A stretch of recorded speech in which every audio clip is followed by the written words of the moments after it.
Bonjour frères et sœurs dans le Seigneur Jésus. Nous sommes dimanche, par la grâce de Dieu, le grand jour, le grand rendez-vous de tous les week-ends. Nous nous retrouvons pour nous encourager ensemble autour de la parole de Dieu. C'est le pain spirituel qui nourrit nos âmes. Gloire à Dieu.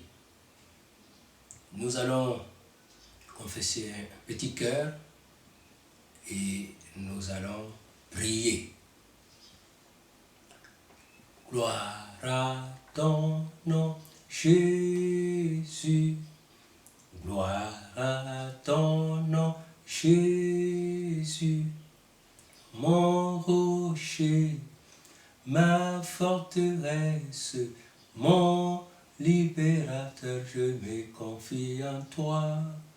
Gloire à ton nom, Seigneur Jésus. Gloire à ton nom, Jésus. Gloire à ton nom, Jésus. Tu es mon rocher, tu es ma forteresse, mon libérateur, je me confie en toi.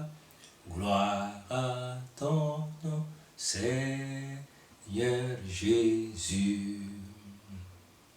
Mon rocher, ma forteresse, mon libérateur, je me confie en toi. Gloire à ton nom, Seigneur Jésus. Seigneur, merci pour le grand rendez-vous de dimanche matin. Nous nous confions en toi et en ton Esprit Saint pour la poursuite de ce culte, partant de son inspiration, de la délivrance du message, de la compréhension dans nos cœurs et de sa mise en pratique dans nos vies. Merci de bénir les différentes étapes que ta parole va prendre dans chacun de nos cœurs.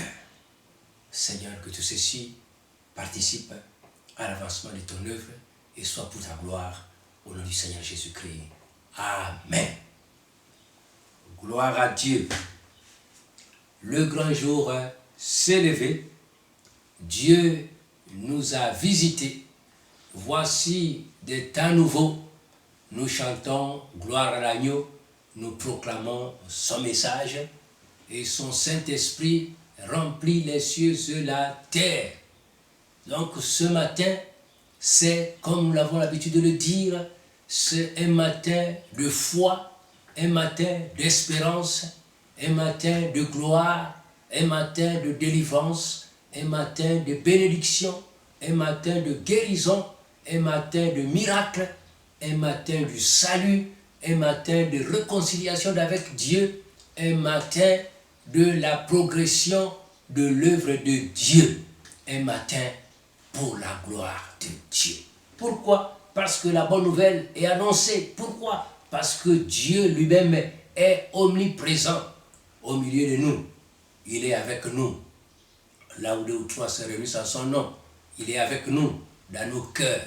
Nous sommes devenus l'habitation de Dieu en esprit, le temple du Dieu vivant. Il est avec nous, parce que ce Dieu que nous adorons est omniprésent.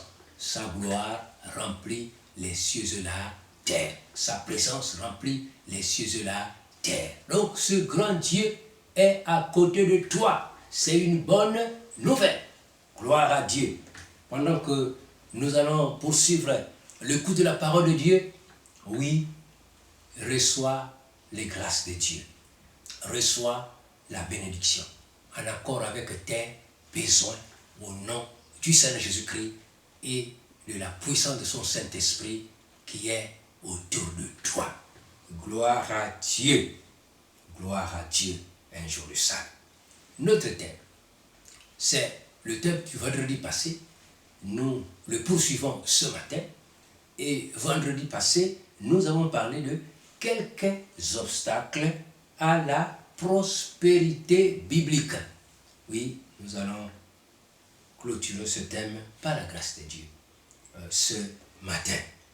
Quelques obstacles à la prospérité biblique. Nous avons introduit le dimanche notre message avec le livre de 3 Jean, où Dieu envoyait un courrier spécial à notre frère qui nous a précédé, Gaius. Et dans cette lettre-là, il y avait 3 personnages importants. Il y avait Gaius, Diotrephe et Démétrius. Et ces bien-aimés étaient des responsables dans l'Église. Et puis, la Bible a parlé du comportement de chacun d'eux face à la vérité biblique. Et 2 personnes, 2 responsables, 2 frères en Christ ont été précipités par le Seigneur Jésus du haut des cieux au travers de ce courrier, Gaius et Démétrius, alors que Diotrephe fut reproché. Oui, sa vie spirituelle n'avait pas prospéré. Quelques obstacles à la prospérité biblique. Nous avons parlé, le premier obstacle que nous avons évoqué vendredi passé, c'était l'illusion. L'illusion. Et nous avons regardé cette illusion par le fait de croire intellectuellement à l'existence de Dieu et de Jésus-Christ, le fait d'avoir tout simplement une foi intellectuelle, mais qui ne s'engage pas en esprit, en vérité, avec le Seigneur Jésus. Une foi qui ne reconnaît pas dans la personne de Jésus le Sauveur et le Seigneur de sa vie. Une foi qui reconnaît tout simplement le Jésus historique de la religion chrétienne, mais une foi qui n'a pas fait la paix avec Dieu au moyen de la repentance. Et nous avons dit, malheureusement, il y a plusieurs personnes qui se retrouvent de ce côté-là, qui sont à l'église, qui ont même des responsabilités. Certains sont des diacres, d'autres des anciens, d'autres des pasteurs, d'autres des choristes, d'autres sont dans les groupes louanges, dans les comités. Mais ils ne vivent qu'avec l'illusion. Ils n'ont jamais fait la paix avec Dieu, au moyen de la foi et de la repentance au nom du Seigneur Jésus-Christ. Le Seigneur Jésus n'est pas encore le maître absolu de leur vie. Ils sont encore les chefs de leur propre vie. Et ils n'hésiteraient pas à claquer la porte à Jésus-Christ, parce que c'est eux-mêmes qui sont le chef de leur vie. Ce comportement est un grand obstacle à la prospérité spirituelle dans la maison de Dieu. Vous voyez, ce ne sont pas les responsabilités qui font avancer quelqu'un dans la foi, dans la prospérité spirituelle. Et nous avons dit que le deuxième obstacle était le manque de consécration. Certaines personnes ont fait le premier pas de la vie chrétienne, le oui à Jésus-Christ, au cours d'une campagne d'évangélisation, ou d'une émission radio ou télévision, ou en lisant la Bible, ou avec un prospectus, ou par les témoignages d'un frère, ou des équipes mobiles d'évangélisation qui vont de maison à maison, de porte à porte pour annoncer la bonne nouvelle. Certains ont dit oui à Jésus-Christ. Mais ce oui n'a pas été affermi par la consécration. Une vie qui se consacre à Dieu, qui se donne à lui, esprit, âme et corps. Et là, nous avons vu que ceux qui sont dans ce cas-là font le mélange, un secrétisme dans leur vie. Tantôt, leurs yeux voient la gloire de Dieu, tantôt ils prêtent ses yeux à Satan pour voir les choses du diable. Tantôt leurs oreilles entendent la voix de Dieu, la parole de Dieu, tantôt ces gens prêtent leurs oreilles à Satan pour écouter la louange du diable, les chansons de Satan. Oui, tantôt leurs corps sont au service de Dieu, dans leur maison ou dans l'église, et tantôt ils prêtent encore leur corps à Satan, oui, pour l'impudicité et autres vices. Tantôt leur bouche loue le Seigneur, tantôt ils prêtent leur bouche à Satan pour l'adorer au travers des paroles impures, oui, uniques, qui sortiraient de leur bouche. Donc il y a un mélange, un sécrétisme dans leur vie, une vie qui n'est pas consacrée à Dieu. Et là, c'est un obstacle à la prospérité biblique, la prospérité spirituelle. Gloire à Dieu.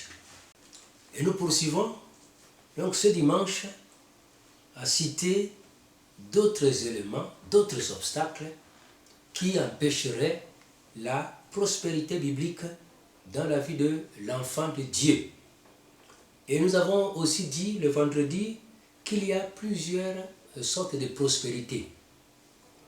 Donc dans 3 Jean, la Bible, dans le contexte, avait parlé de la prospérité de l'âme, prospérité du corps, la santé, et prospérité à tous égards. Donc il y a la possibilité, selon le contexte, d'expérimenter différents angles de prospérité dans la vie de l'enfant de Dieu. Mais vendredi comme aujourd'hui, nous nous sommes restreints à parler de la prospérité spirituelle, la prospérité de l'âme, qui est la base de toutes les autres prospérités dans la maison de Dieu.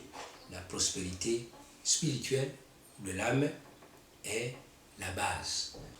3e obstacle à la prospérité biblique. Nous trouvons notre texte dans Actes des Apôtres au chapitre 19, les versets 18 à 20. Actes des Apôtres, le chapitre 19, versets 18 à 20. Plusieurs de ceux qui avaient cru venaient confesser et déclarer ce qu'ils avaient fait. Et un certain nombre de ceux qui avaient exercé les arts magiques, ayant apporté leurs livres, les brûlèrent devant tout le monde. On en estima la valeur à 50 000 pièces d'argent. C'est ainsi que la parole du Seigneur croissait en puissance et en force. Amen. 3e obstacle à la prospérité biblique. Nous l'intitulons le manque de la cure d'âme. Le manque de la cure d'âme.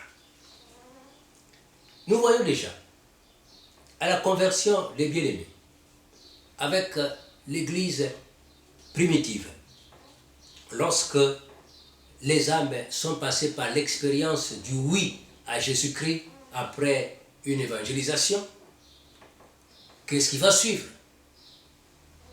Ce qui va suivre, c'est la cure d'âme. C'est ce que nous pouvons aussi appeler le renoncement aux œuvres mortes.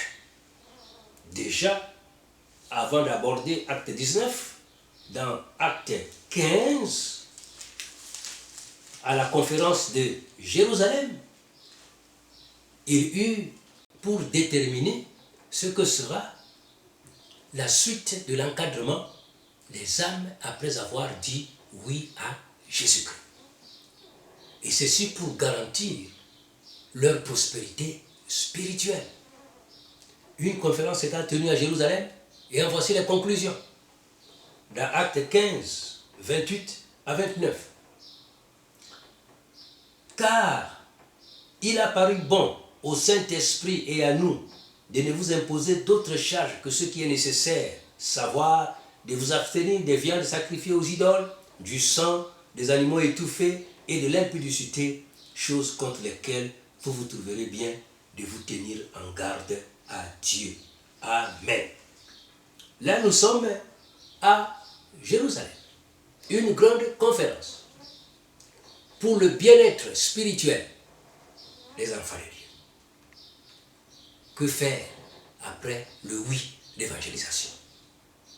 Est-ce que le oui d'évangélisation est suffisant pour que le chrétien croisse ou pour que le chrétien prospère spirituellement dans la maison de Dieu?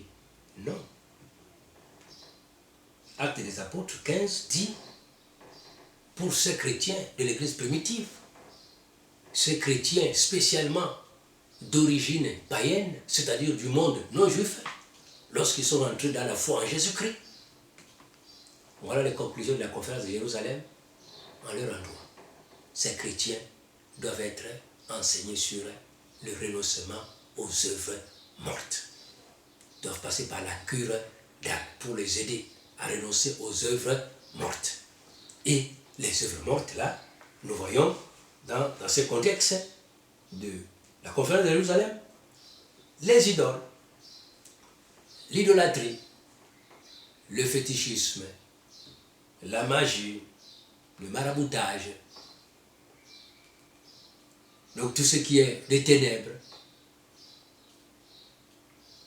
les animaux étouffés pour des raisons hygiéniques et du sang, et de l'impudicité, parce que le corps de l'enfant de Dieu est devenu le temple du Saint-Esprit, l'habitation de Dieu en esprit. Donc il doit tenir son corps dans la propriété spirituelle en s'éloignant de l'impudicité qui signifie toute forme de relation sexuelle hors mariage. Acte 19, Paul est à Éphèse. Il n'est plus à Jérusalem avec les autres au cours de cette conférence.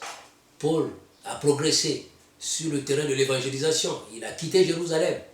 Et là, il est arrivé à Éphèse. Et à Éphèse, Paul y est resté au moins pendant 2 ans pour annoncer la parole de Dieu et enseigner l'Église. Et lorsque les âmes ont dit oui à Jésus-Christ, vous voyez, ce oui est suivi de la cure d'âme, du renoncement aux œuvres mortes. Et là, la Bible nous dit, plusieurs de ceux qui avaient dit oui à Jésus-Christ venaient confesser et déclarer ce qu'ils avaient fait. Et un certain nombre de ceux qui avaient exercé les arts magiques, ayant apporté leurs livres, les brûlèrent devant tout le monde. On en estima la valeur à 50 000 pièces d'argent. C'est ainsi que la parole du Seigneur croissait en puissance et en force. Donc, obstacle à la prospérité biblique, le manque de la cure d'âme, le manque de la repentance, de la confession et de la repentance, le manque de renoncement aux œuvres mortes. Certains ont dit oui à Jésus-Christ et ne sont pas passés par la classe de la cure d'âme. Donc ils ont sauté cette classe-là et poursuivre leur vie chrétienne avec des fardeaux qui auraient pu être renoncés très tôt. Et ces fardeaux constituent des blocages pour leur propre prospérité. Et donc, après le oui, il faut passer par la repentance, la confession et la repentance pour abandonner les œuvres mortes telles qu'elles sont décrites dans ces passages de Actes 15 et Actes 19. L'idolâtrie, l'impudicité, la magie, la sorcellerie, le vampire, le fétichisme, la haine, les querelles, les rivalités, la jalousie. Et toutes ces mauvaises choses doivent être confessées et abandonnées. La Bible dit, celui qui cache ses péchés ne prospère point. Mais celui qui les avoue et les délaisse obtient miséricorde.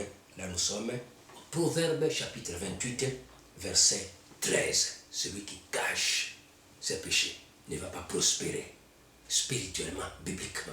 Mais celui qui les avoue dans la repentance, dans la confession, et qui les abandonne, les délaisse, obtiendra le pardon de Dieu et sa bénédiction, et sa vie va prospérer.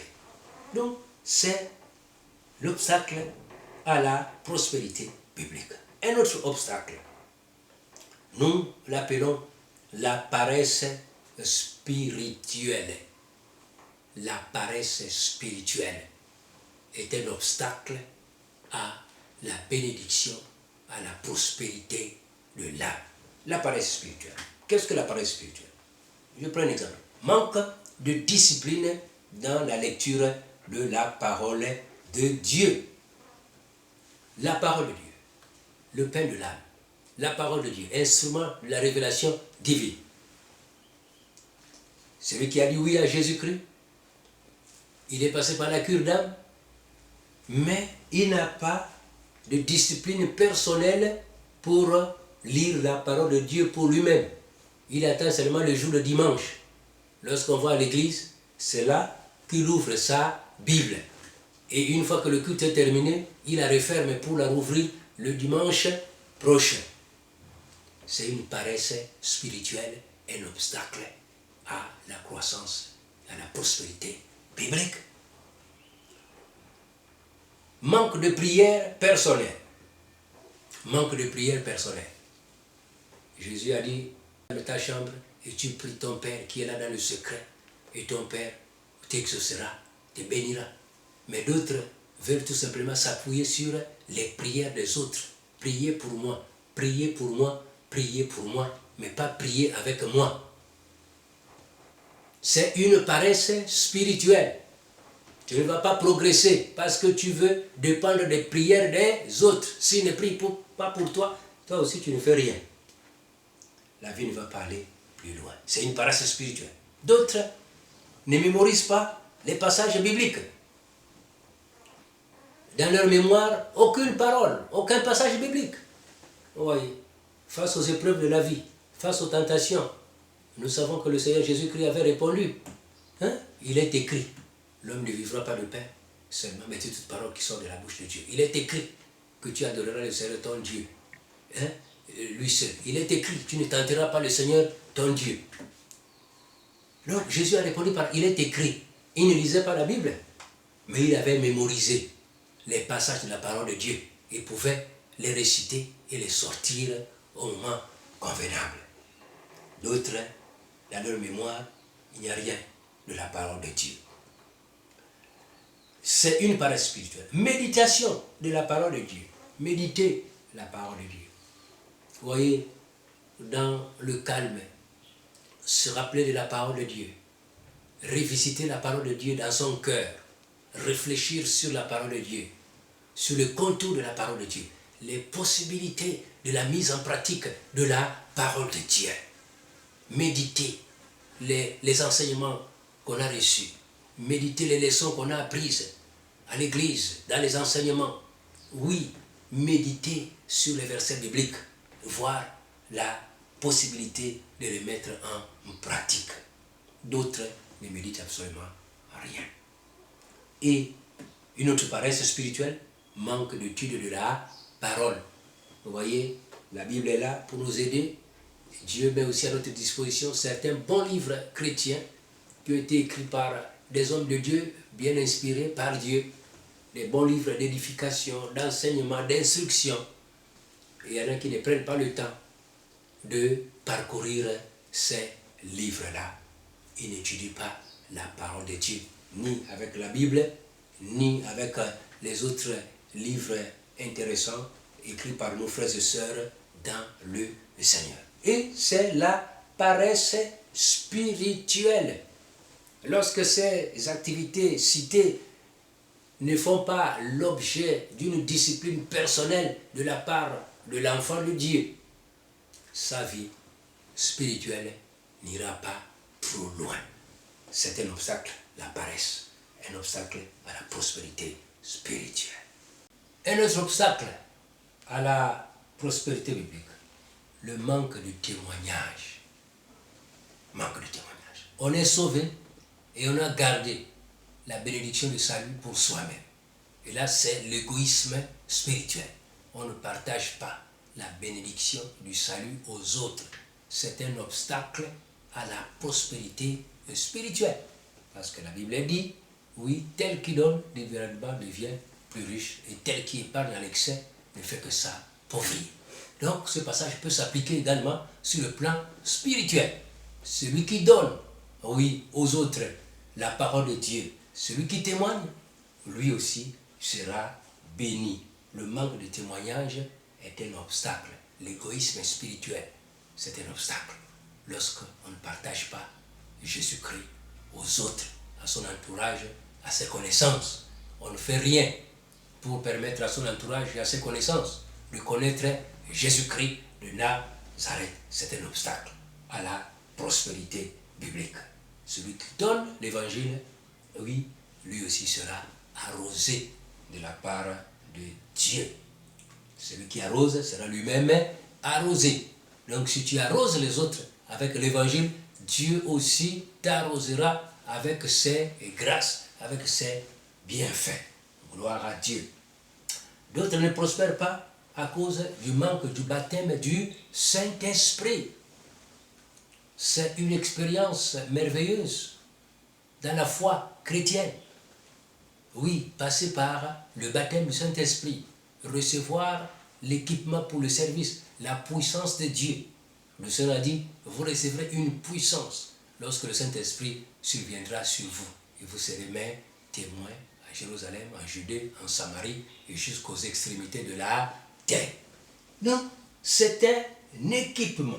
Le manque du baptême du Saint-Esprit, oui, va être aussi un obstacle à la prospérité spirituelle. Tu ne pourras pas aller dans les profondeurs que Dieu aurait souhaité pour toi. Le baptême du Saint-Esprit plonge le croyant dans une dimension spirituelle profonde avec Dieu.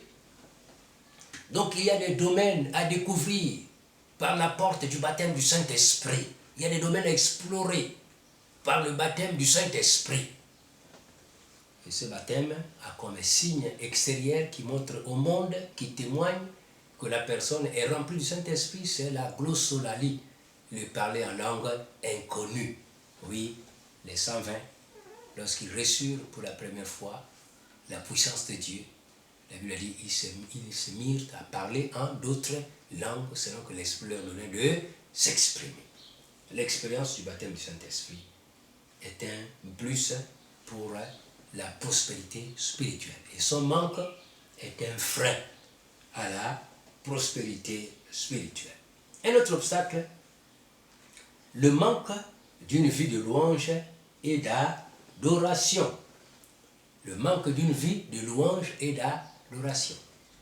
Hébreux chapitre 13, le verset 15 dit « Offrez sans cesse à Dieu un sacrifice de louange, c'est-à-dire le fruit des lèvres qui confesse son nom. » La louange, faite en tout temps, par l'Esprit. Les prières et les supplications, les actions de grâce.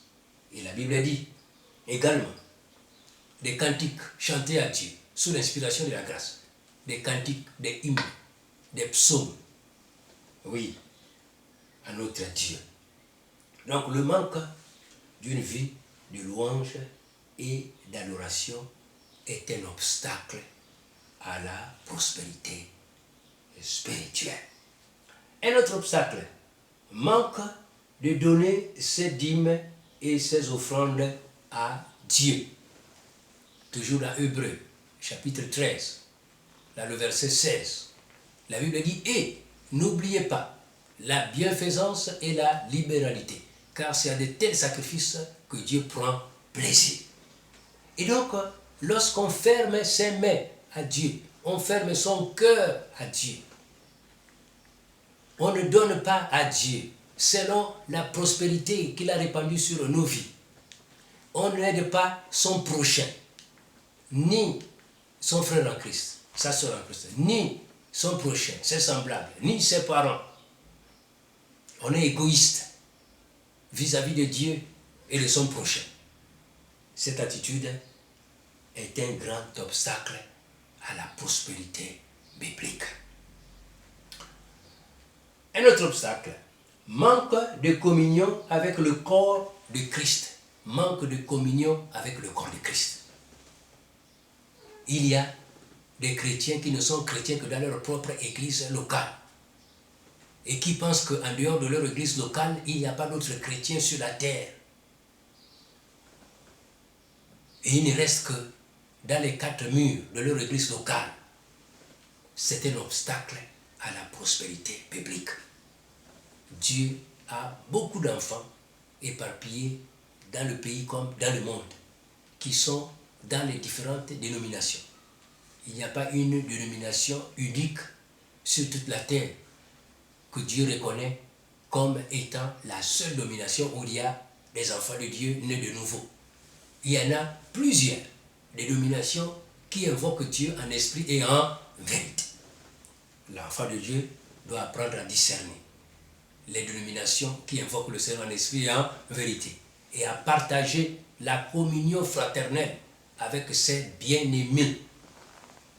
Il y a une mesure de grâce que l'on reçoit avec le corps de Christ.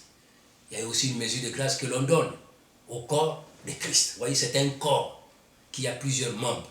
Peut-être ton église locale occupe la position de la bouche, mais les autres sont les yeux, les oreilles. Tu as besoin de voir ce que Dieu veut que tu vois. Tu as besoin d'entendre ce que Dieu veut que tu entendes. Et même tu as besoin d'aller là où Dieu veut que tu ailles. Peut-être ta dénomination, c'est la bouche. Donc on ne peut pas te déplacer jusque là où tu veux aller. Mais dans la communion du corps de Christ, les opportunités peuvent s'offrir pour la vie et pour le service. Et donc, c'est une porte de la prospérité biblique. Collaborer avec le corps de Christ, ceux qui invoquent le Seigneur en esprit et en vérité. Donc, ceux qui se privent de cette communion fraternelle, de cette collaboration, se privent également de la grâce de Dieu et freinent leur prospérité biblique. Un autre obstacle, le manque de pardonner. Le manque de pardon. Il y a des gens qui ne veulent pas pardonner aux autres.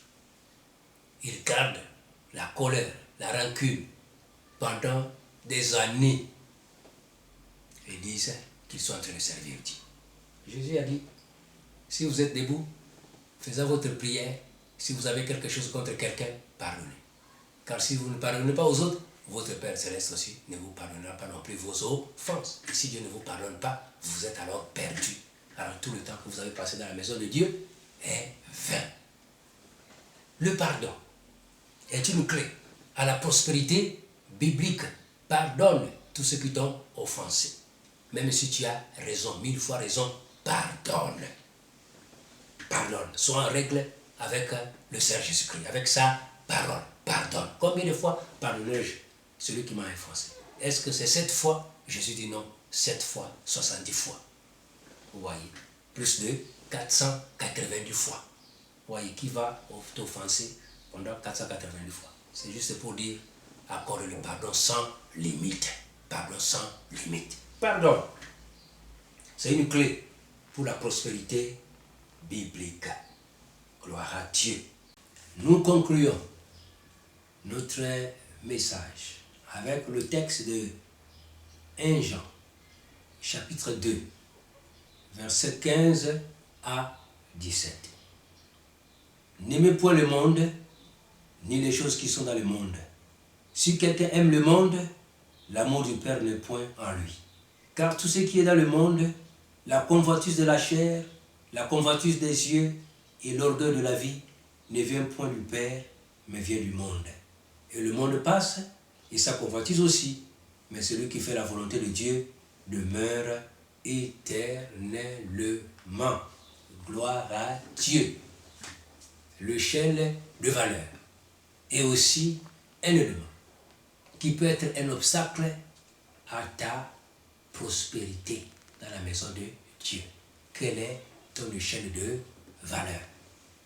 Est-ce que la parole de Dieu constitue-t-elle une échelle de valeur pour toi?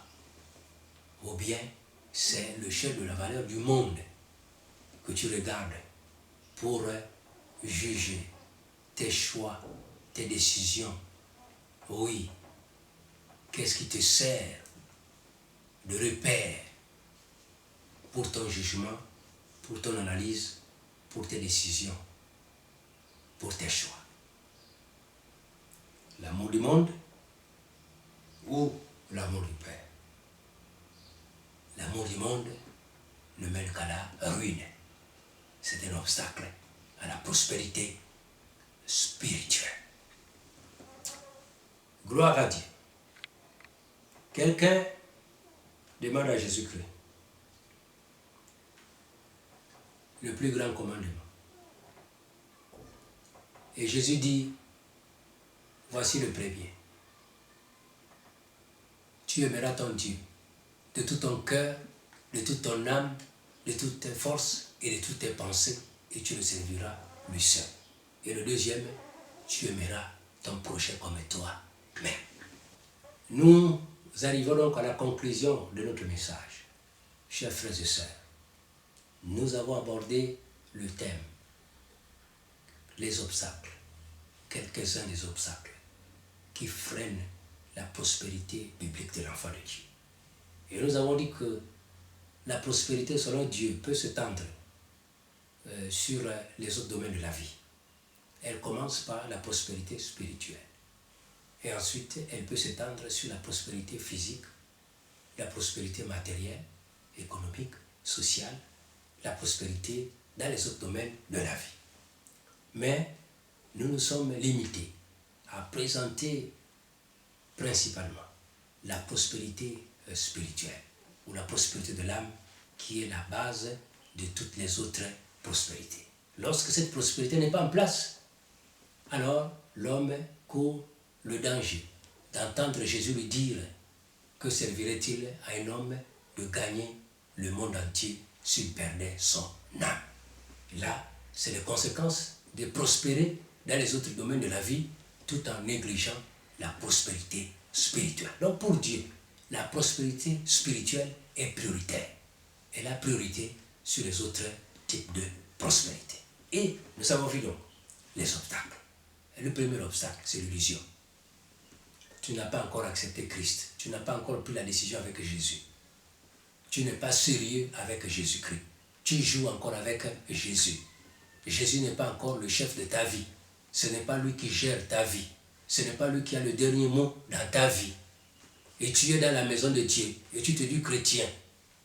Et tu appelles Jésus Seigneur, mais tu ne lui donnes pas la possibilité d'ordonner ta vie, de diriger ta vie, de sauver ta vie, de gérer ta vie. Alors, en ce moment-là, tu es hors sujet. Tu es dans la maison de Dieu sans être vraiment dans le royaume de Christ. Tu es un visiteur dans l'église. Deuxième obstacle, nous avons parlé, le manque de consécration. Se consacrer, c'est se mettre à part, réservé, être réservé pour Dieu et pour lui seul. Ton esprit, ton âme, ton corps sont retirés de la transaction du péché pour appartenir à Dieu et servir Dieu. Il n'y a plus de mélange.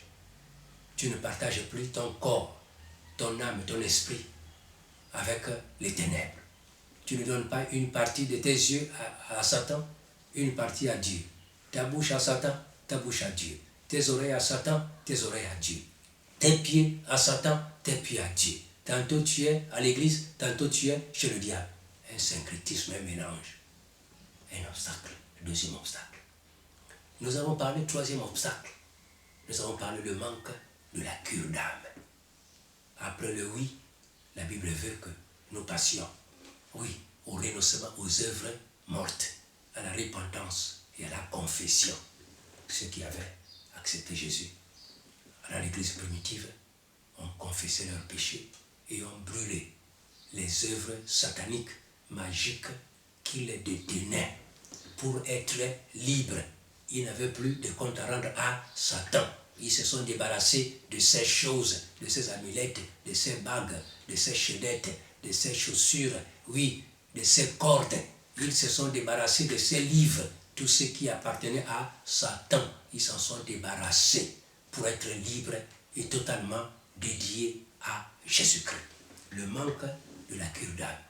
Tu as dit oui à Jésus-Christ, mais tu ne t'es jamais repenti, tu n'as jamais confessé tes péchés. Et là, tu ne peux pas prospérer. nous avons parlé d'un autre obstacle, la paresse spirituelle. La paresse spirituelle. Aucune discipline de la prière personnelle. Aucune discipline de la lecture de la parole de Dieu. Aucune discipline de la mémorisation de quelques passages bibliques. Aucune discipline, oui, de la méditation de la parole de Dieu. Aucune discipline de l'étude de la parole de Dieu. La Bible est ouverte une fois par semaine, le dimanche matin, à l'église. C'est une paresse spirituelle, un obstacle à la prospérité biblique. Nous avons parlé du manque de témoignage, un salut égoïste. On est sauvé pour soi-même et on ne veut pas que les autres sachent ce qu'on est devenu. Un obstacle à la prospérité.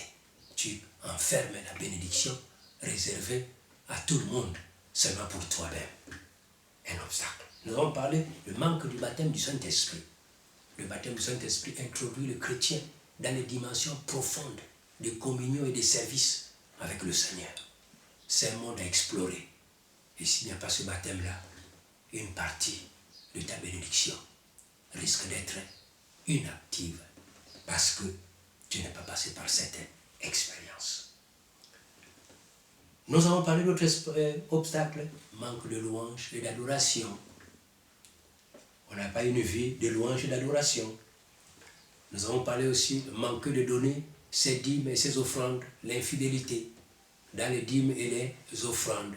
C'est un obstacle à ta bénédiction. Nous avons parlé du manque de communion avec le corps de Christ. Ne pense pas que tu es le seul chrétien ou la seule dénomination qui existe dans le monde. Tu as d'autres frères et sœurs merveilleux dans le corps de Christ. Et donc, il faut apprendre à discerner, oui, les dénominations qui invoquent Dieu en esprit en vérité et coopérer avec ses bien-aimés pour la gloire de Dieu. Et visiter et communier avec eux. Nous avons parlé de manque de pardon. Il y en a qui ne veulent pas pardonner aux autres. Ils sont les rancuniers perpétuels. Et ils érigent donc un monument contre Dieu dans leur cœur. Ce comportement est un frein à la bénédiction. Donc, bien-aimé, si tu te retrouves dans un de ces obstacles-là, demande à Dieu pardon et fais des réglages. Oui, des réglages pour amender ta vie afin qu'elle s'accorde avec le Seigneur. Ainsi, le flot de la gloire de Dieu va couler dans ta vie comme l'eau couvre le fond des mers. Seigneur, je te présente ton peuple, Seigneur, qui a suivi ce message. Au nom du Seigneur Jésus-Christ, je prie pour sa sanctification. Oui, que le peuple soit au rendez-vous de la sanctification, au rendez-vous de la consécration avec Dieu, au rendez-vous d'une vie de communion spirituelle intime avec toi. Seigneur, je prie pour que le peuple soit au rendez-vous de ta sainte présence au travers de la louange, l'adoration. Que le peuple, oui, soit au rendez-vous d'une vie à la louange et à la gloire de Dieu. Une vie de service qui présente Jésus-Christ au monde. Oui, je prie que le peuple soit équipé, rempli du Saint-Esprit et de force pour être des témoins efficaces dans notre ville, dans notre pays et sur les nations. Seigneur, merci encore ce matin que tous ceux qui sont malades, Seigneur, je prie au nom du Seigneur Jésus-Christ et au nom de la puissance du Saint-Esprit qui remplit la terre. Oui, Seigneur, que ceux qui sont malades en ce moment reçoivent par la foi ton toucher au nom de Jésus-Christ de Nazareth. Seigneur, que ce soit les besoins, tu y avais juré pour le peuple de Dieu. Seigneur, je prie au nom du Seigneur Jésus que ta puissance de provision, Seigneur, enveloppe ces bien-aimés et leur pouvoir à leurs besoins. Au nom tout-puissant du Seigneur Jésus-Christ. Seigneur, d'autres besoins, inexprimés par ton peuple, mais qui se trouvent dans leur cœur. Toi qui sonnes le cœur, tu as découvert de quoi il s'agit. Père, je prie pour que ta grâce et ta puissance enveloppent ces frères pour ta provision. Au nom du Seigneur Jésus-Christ. Merci notre Dieu. Toi qui bénis l'Église. Celui qui a besoin des miracles. Seigneur, souviens-toi de lui. Un miracle. Le miracle de la puissance infini du Saint-Esprit. Seigneur, que la puissance des miracles, oui, enveloppe ce frère, cette sœur qui a besoin d'un miracle dans sa vie. Seigneur, au nom du Seigneur Jésus-Christ, par la foi, que le frère reçoive ton toucher, ta puissance, et que ce miracle s'accomplisse dans sa vie. Seigneur, tout ceci pour ta gloire. Au nom de Jésus-Christ. Amen.